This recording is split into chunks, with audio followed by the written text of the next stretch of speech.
what's up everybody? True Boxing here. Thank you for coming back to get hit with the truth.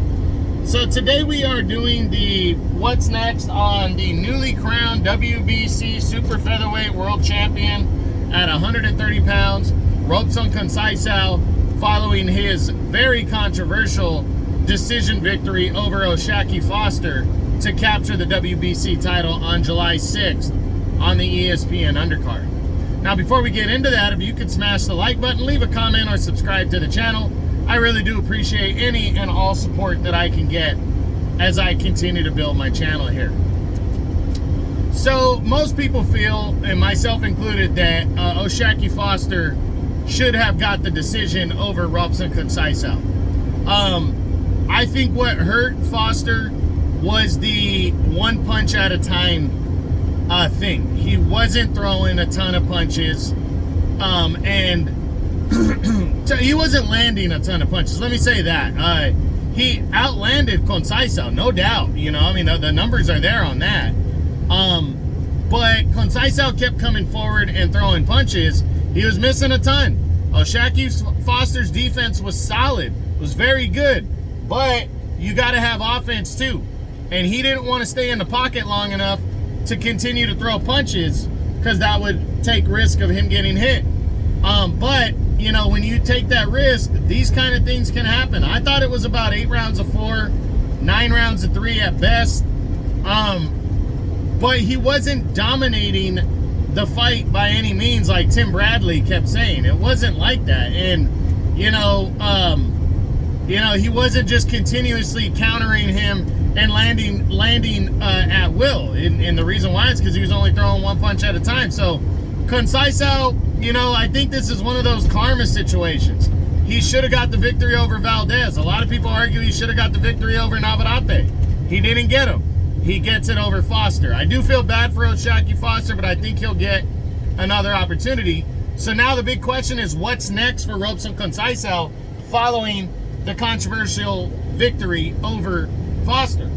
We're going to run through my newly updated top 10s, my mid-years, and see. We start with number 1, Emmanuel Navarrete. Navarrete is still the reigning WBO champion. This would be a rematch and a unification bout.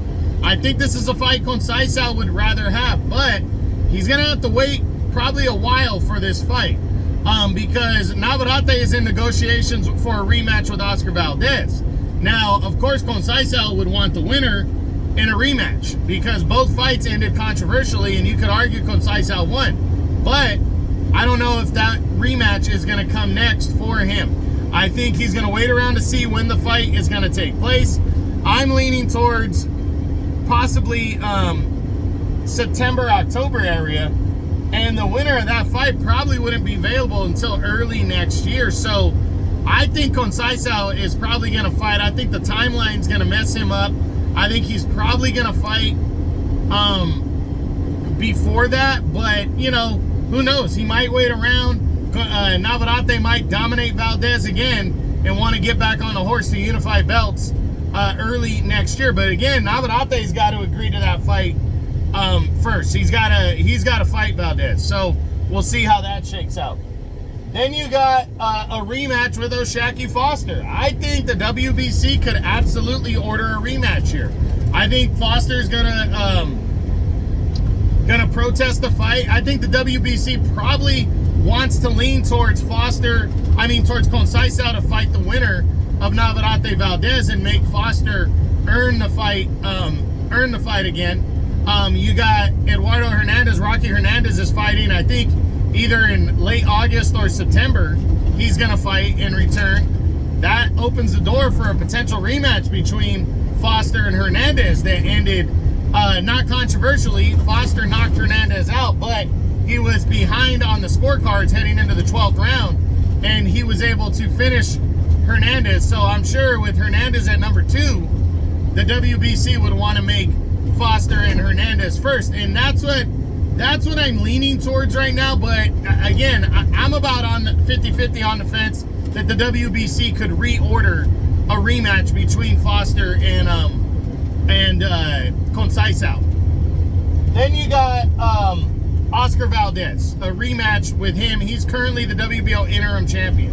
Valdez is likely fighting Navarrete for the WBO belt in a rematch.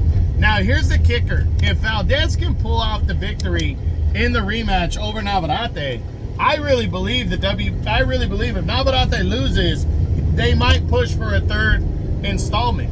The thing is, though, is I don't think Navarrete is going to lose to Valdez, so I don't see Valdez and Conceicao being possible next. I think Conceicao is gonna be the front runner for the winner, but you never know. I mean, again, we got to see that fight first, and Navarrete could say, no, I don't want to rematch Valdez, I want to stay at 135. Then Valdez gets upgraded to WBO champion, and then he's next to fight Conceicao in a unification bout in a rematch right there.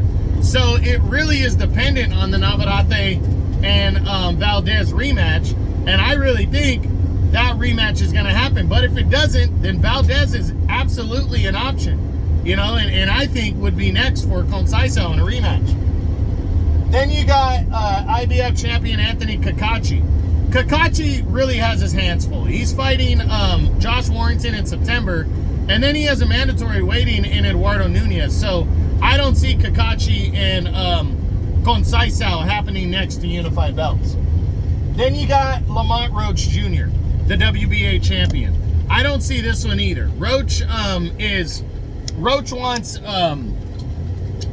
you know, he wants to fight the best available fighters and champion, but I think Roach is going to be tied to a mandatory defense against Edorosian next, and Conceicao is, there's just bigger options and names for him, so I don't see him and Roach coming together. Then there's Joe Cordina, the former IBF champion. He's on his way to 135 pounds. I don't think he's going to stay around here at 130. It's also a cross-promotional fight. That'd be Eddie Hearn in the zone working with Top Rank and Bob Arum. And I just don't see the two sides coming together for a fight like this. So I don't see it. Then you got hard-hitting Eduardo Nunez from Mexico. He's the IBF's mandatory challenger right now.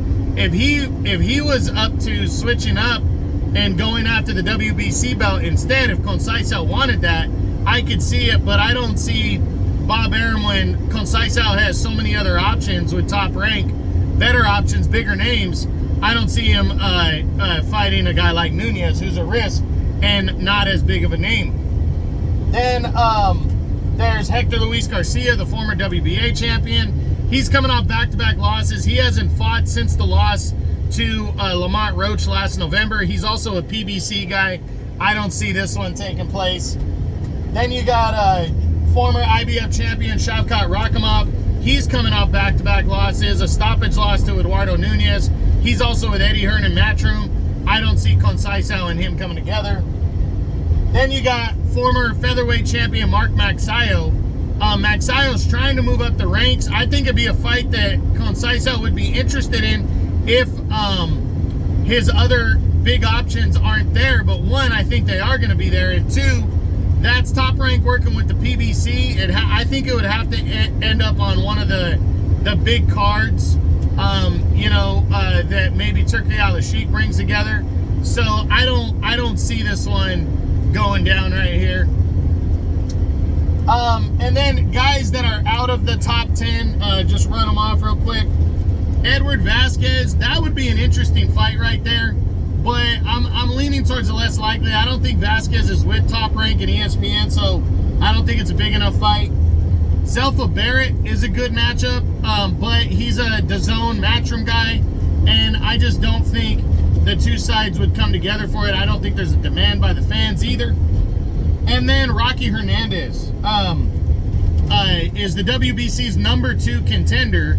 I really believe Hernandez is going to have to earn his way there and win a mandatory fight beforehand, but I wouldn't be surprised if Hernandez got thrown into the mix here and became an option. I just don't think DAZN and Matchroom are going to come together in an optional fight. When Foster defeated Hernandez, I think the WBC will come to bat for Foster before they award Rocky Hernandez a fight with Conceicao.